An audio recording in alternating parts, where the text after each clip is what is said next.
مرحبا وأهلا بكم في برنامج داخل واشنطن. معكم مضيفكم روبرت ساتلوف. إنه أهم إنجازات السياسة الخارجية خلال فترة رئاسة الرئيس أوباما. إنه يختبر متانة علاقات أمريكا مع حليف قديم ويؤلف بين واشنطن وعدو قديم. الموافقة عليه سوف تحدث نقلة نوعية في الشرق الأوسط. لقد فاز الرئيس بالفعل بالجائزة نوبل للسلام. بعد عن هذا النجاح سوف يؤكد لمؤيديه استحقاقه لهذه الجائزة. الموضوع بكل تأكيد هو اتفاق إيران النووي.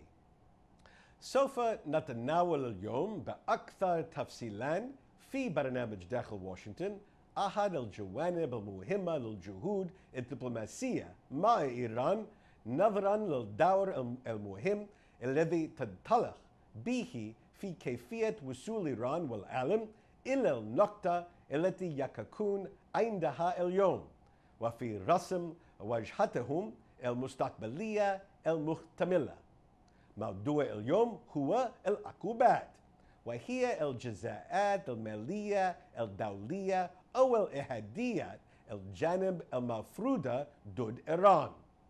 في السجال الدائر حول العقوبات متى تنجح ومتى لا تنجح، ومتى تعتبر مجرد بديل عن إجراء أكثر تشددا، يأتي في بؤرة السجال الدائر حول اتفاق إيران.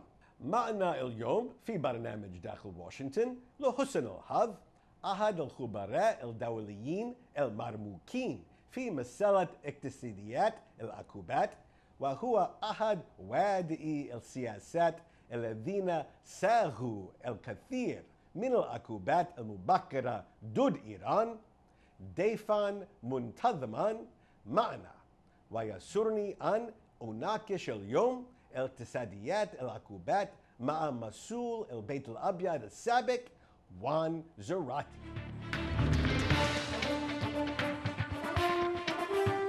Welcome back to Dakhel, Washington. Today, the headline issue in Washington is the Iran nuclear agreement. But underlying that discussion is a deeper discussion about the role of economic sanctions. When do they work? When don't they work? When are they right policy? And when are they the wrong tool to use to achieve a policy goal?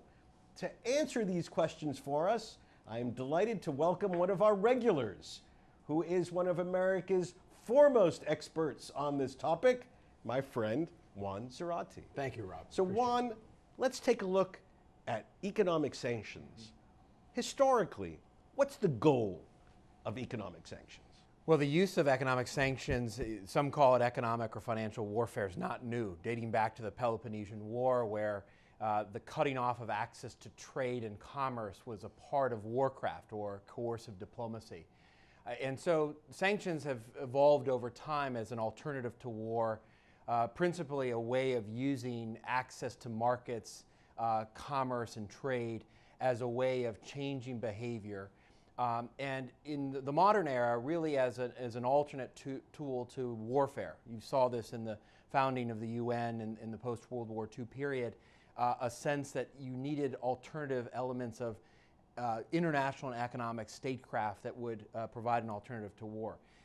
In the post-9/11 period, what you have really is a new form of financial and economic coercion that uses these tools to unplug actors from the global financial and commercial system, rogue actors defined by their illicit conduct, with, in the first instance, an attempt to make it harder for them to do business.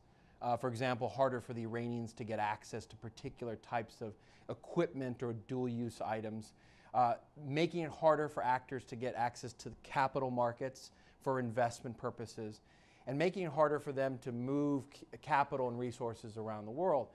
Ultimately, with a strategic goal that these are tools that will provide leverage for diplomacy and decision making, and hopefully ultimately change behavior.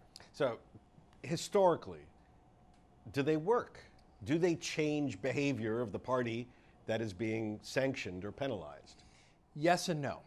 Part of this depends on what you think the sanctions are designed to do. If you think sanctions alone can change fundamental state behavior or in some ways revolutionary fundamental goals on the part of a regime or a leader or even a group, alone sanctions won't do that. But sanctions as part of a broader strategy of pressure and leverage and international pressure can very much affect decision making and the trajectory of issues. You've seen different examples of this. A good example is South Africa, where it's often seen that the international isolation in combination with commercial and financial sanctions really did change the trajectory of the regime in addition to internal pressure and other factors. The Iranian constriction campaign was seen as a key element of bringing Rouhani and the Iranian regime to the negotiating table, even though that's not the only factor.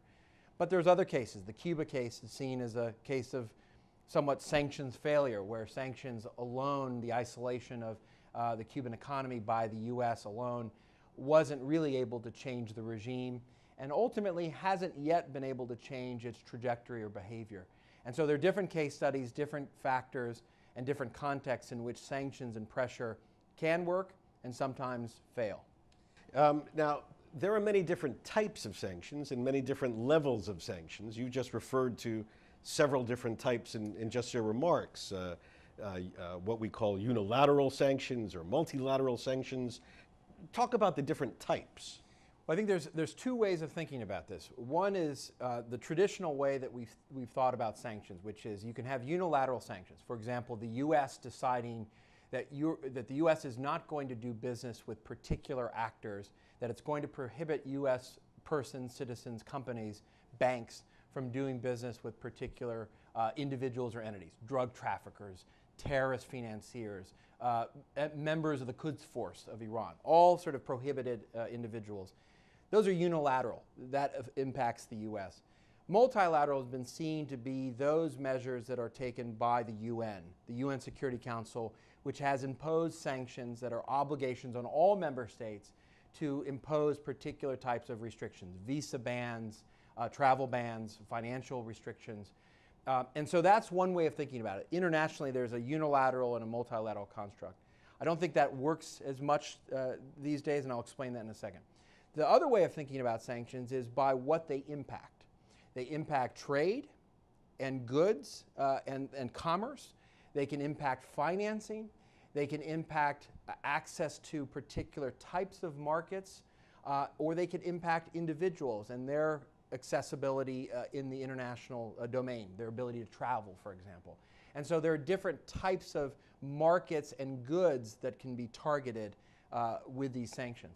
But what I want to say in the post-9/11 period, one of the interesting things, Rob, is that I think these categories have blended. That is to say, the post-9/11 period is really defined by the era of global financial and commercial measures.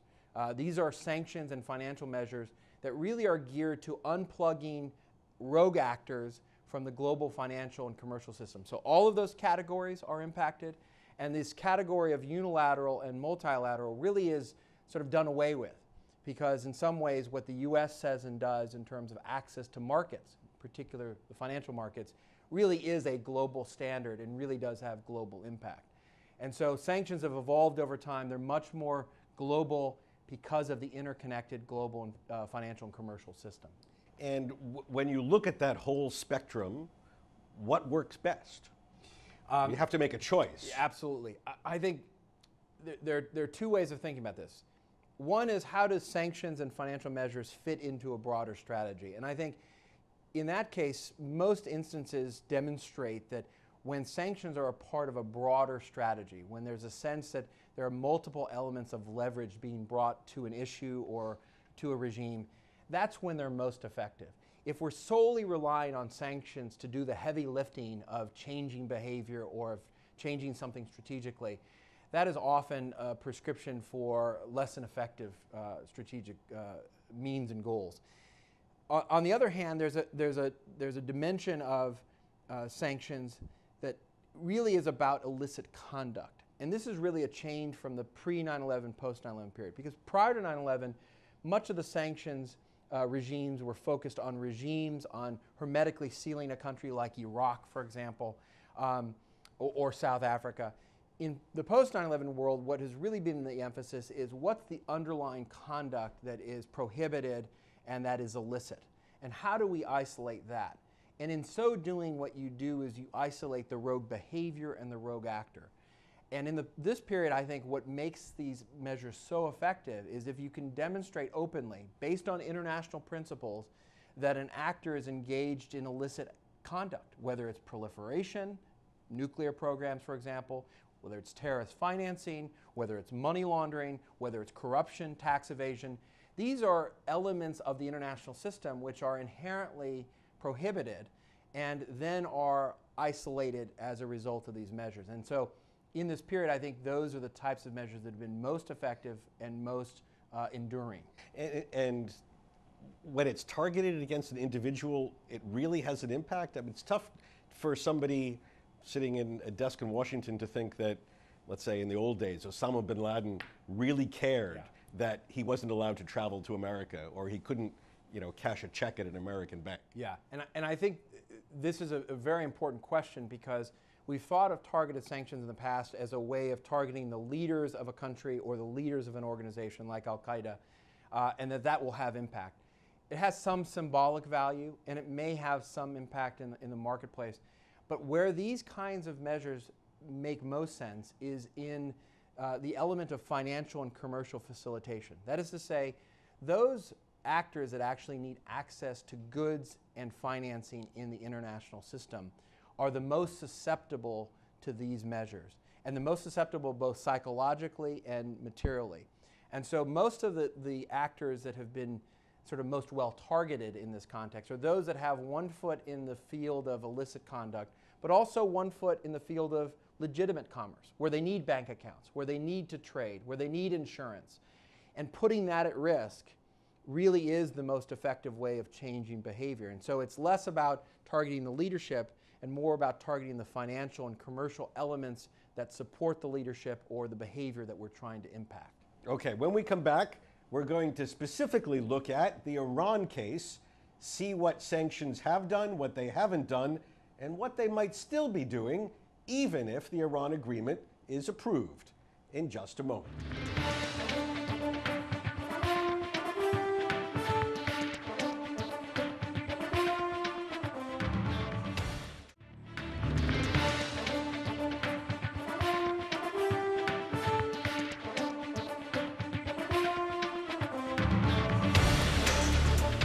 Again, my guest is Juan Zarate. Juan is a senior advisor to the Center for Strategic and International Studies. His experience is the subject of his excellent book titled Treasury's War, The Unleashing of a New Era of Financial Warfare. So Juan, let's look now at the Iran example. We have lots of sanctions on Iran for lots of reasons. Describe them and tell our viewers what has been most effective. The Iran sanctions regime, from a U.S. and international perspective, dates back to the 1979 revolution and has been layered upon like layers of a cake.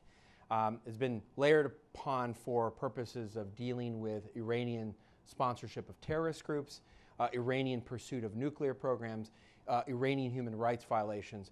And so a whole series of activities that these sanctions have attempted to affect over time.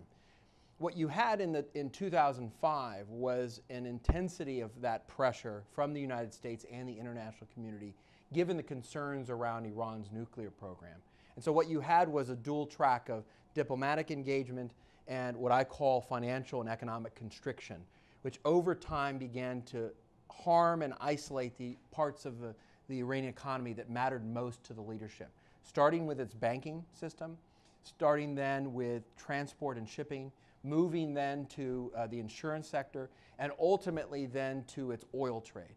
And so what you've seen over time has been a building of those measures that have unplugged key elements of the Iranian economy, key actors of that system, through both the United Nations with Security Council resolutions and very forceful U.S. actions and enforcement. And so that has really been the animating feature of what has harmed the Iranian economy so much more than those past decades of sanctions. And that's in part why President Rouhani has said in the wake of the JCPOA, the Iranian nuclear agreement, that these measures were driving Iran to the economic Stone Age.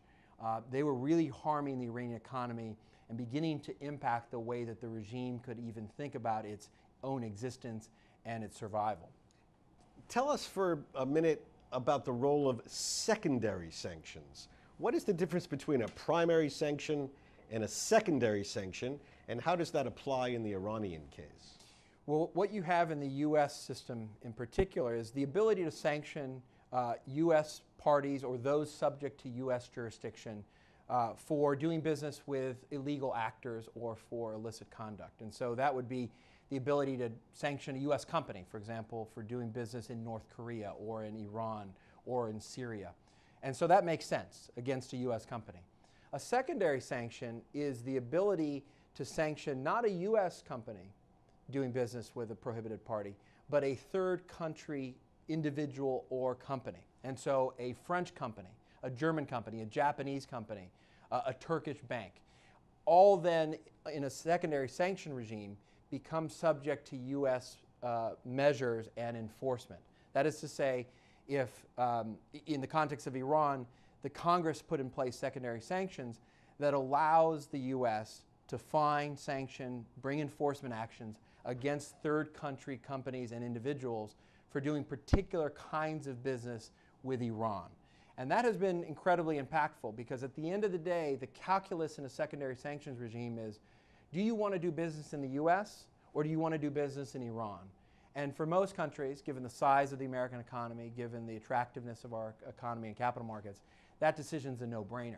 And so secondary sanctions, though seen as unfair often, seen as overreach jurisdictionally, has enormous impact in decision-making by the private sector.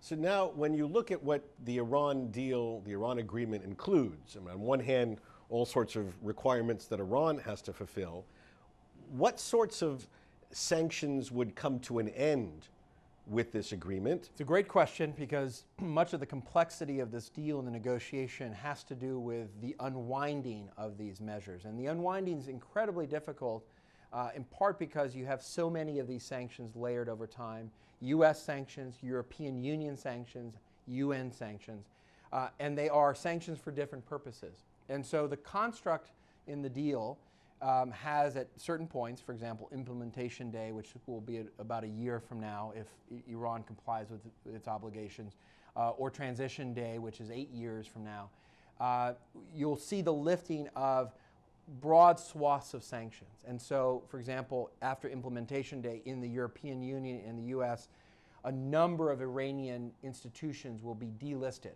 And so, for example, all of the major transport and oil sectors and players in the Iranian economy will be delisted.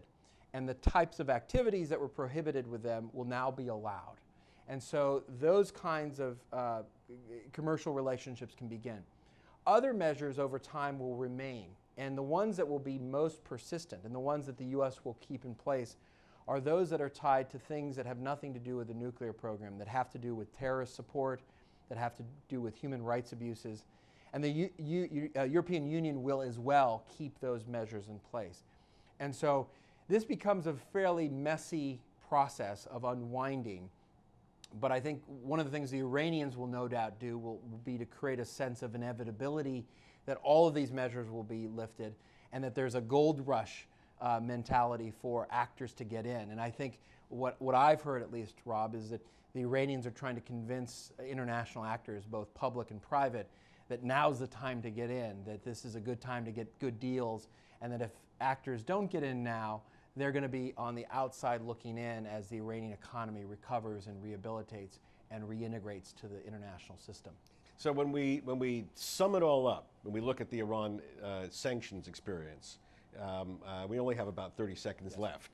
One or two lessons that we can draw from 10 years of trying to sanction Iran?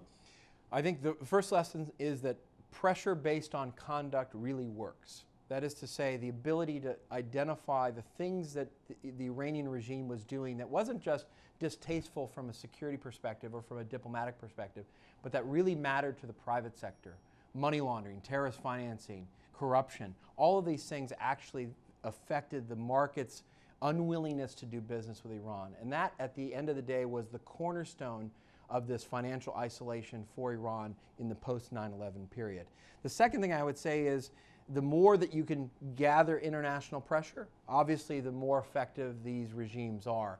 But it's not necessarily dispositive. The lesson here is that the U.S., at least in this period, was able to use its predominance in the capital and economic system to drive Iranian isolation and to help bring them to the table.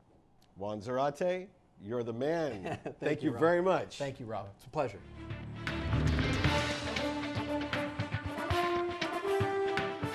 بهذا نصل إلى نهاية هذه الحلقة من برنامج داخل واشنطن.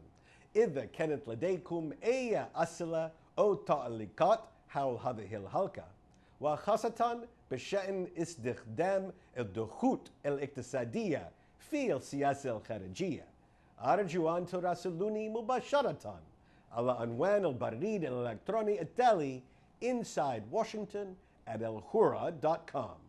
معكم روبرت ساتلوف، شكرا لكم وإلى اللقاء.